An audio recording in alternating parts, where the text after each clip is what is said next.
Okay, so we're on number 8. And again, these things can be a tongue twister when you read them. It says if the constant difference of an arithmetic progression equals twice the first term. Well, you know what? I got to write that down.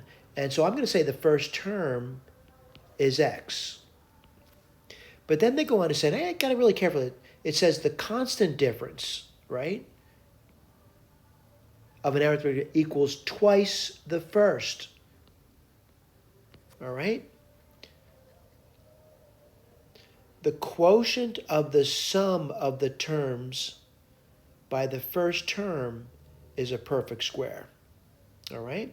So again, from the beginning, if the constant difference of an arithmetic progression equals twice the first term, the quotient of the sum of the terms by the first term is a perfect square. All right? I'm going to go through this, and I want to go through it in steps with you, as it's written down. Like as you're looking at this thing, you're starting to wonder, what did they just say? All right? So they definitely said this. I got that part. All right? Now, I want to go over that sum part. All right? It says the quotient of the sum of the terms. What terms? Well, there's terms to the sequence. I want to put what they're going to look like. The terms look like this. The first term is this. The next term is this, which is not bad to write down, by the way. What's the next term going to be? Well, x plus 2x, right? You get the idea. You could do this all. And what do we call that? We call that Sn. All right, let's write this down. This is Sn. We don't know what n is, by the way, but this is Sn. All right, let's write. It says the quotient of the sum of the terms. Let me write this down. The quotient of the sum of terms by the first term. Well, the first term is x. Let me read that again. The quotient of the sum of the terms by the first term is a perfect square. So what is this thing over here? It's a perfect square.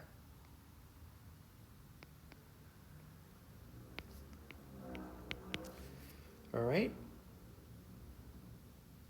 The quotient of the sum of the terms by the first term is a perfect square. Okay, let's see what happens. Let's write this down. And I guess I could write down an now.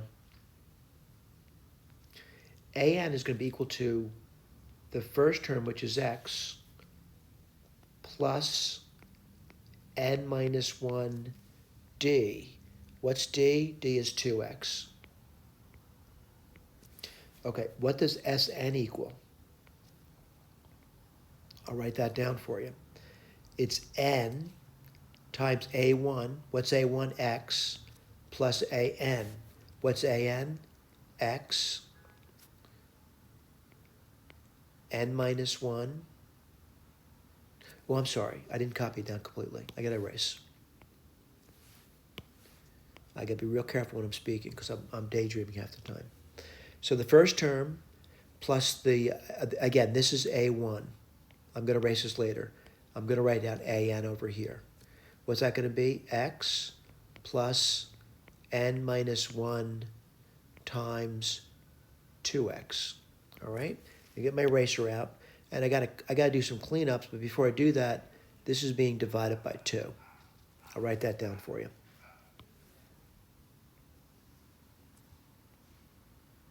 Okay? That's Sn. Now, what do we have to do with Sn? We have to divide it by x. Here's what they said, though, which is kind of peculiar. It really isn't a question. They just said this is a perfect square. This doesn't even look remotely like a perfect square. So what I got to do is I got to go through the work and see if that makes any sense at all. So it's by steps. I can't say it's a perfect square looking at it, but it's by steps. So what's my first step? I'm just going to kind of simplify this thing, n, and you can get 2x, right? I get x plus x. And then you're going to get, let's put the next thing down you're going to get, what do you get? You get 2nx minus 2x. and this is all over 2x. All right, let me see if I did that right. X and x is 2x. 2x times n is 2nx. 2x times minus 1 is, well, minus 2x.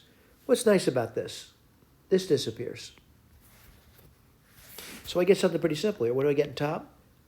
2n squared x over 2x.